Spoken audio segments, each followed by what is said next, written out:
मखसूस नशिस्तें मिलने से हुकूमती इत्तेहाद को कौमी और पंजाब असम्बली में नाजरीन 2/3 अक्सरियत अब हासिल हो गई है और होने जा रही है, यानी कि हुकूमती इत्तेहाद काफ़ी मुस्तहकम हो जाएगा और पाकिस्तान तहरीक इंसाफ के अरकान जो कि अब आज़ाद मेंबर्स तस्वर होंगे और नाअहली के ख़तरे के बगैर किसी भी पार्टी में शमूलियत इख्तियार कर सकते हैं। इनको अपनी सफ़ों में लाने के लिए हुकूमती इत्तेहाद तैयार नज़र आता है। आज तहरीक इंसाफ की हिमायत से साहिवाल से आज़ाद उम्मीदवार के तौर पर कौमी असम्बली का इलेक्शन जीतने वाले रुकन चौधरी उस्मान अली ने वज़ीर आज़म शहबाज शरीफ से मुलाकात करके मुस्लिम लीग नून में शमूलियत इख्तियार कर ली।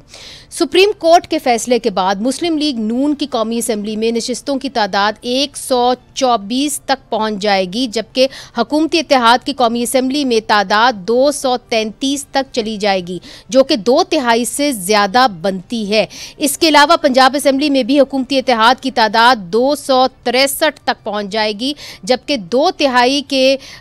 लिए 247 अरकान की ज़रूरत होती है। लेकिन खैबर पख्तूनख्वा असम्बली में तहरीक इंसाफ को बदस्तूर सादा अक्सरियत हासिल है, जहां 145 के ईवान में तहरीक इंसाफ को 93 मेंबर्स की हमायत हासिल है। खैबर पख्तूनख्वा असम्बली की वेबसाइट के मुताबिक इन 93 में से 58 का ताल्लुक तहरीक इंसाफ से है, जबकि 35 अरकान को आज़ाद शुमार किया जाता है, यानी कि आज़ाद 35 अरकान नाअहली के डर के बगैर वफादारी तब्दील कर सकते हैं। सुप्रीम कोर्ट के फैसले के बाद खैबर पख्तूनख्वा हुकूमत की तब्दीली की बातें तो हो रही हैं, लेकिन इसके लिए 73 अरकान के वोट्स की ज़रूरत होगी, जो कि फ़िलहाल अपोजिशन के पास मौजूद नहीं है। इसके अलावा वफाक में 2/3 अक्सरियत मिलने के बाद 27वीं आइनी तरमीम की बाज़गश में भी तेज़ी आ गई है। आज सुप्रीम कोर्ट बार के सदर रऊफ अता ने भी 27वीं आइनी तरमीम के जरिए वफाकी आइनी अदालत के क़याम का मुतालबा कर दिया है।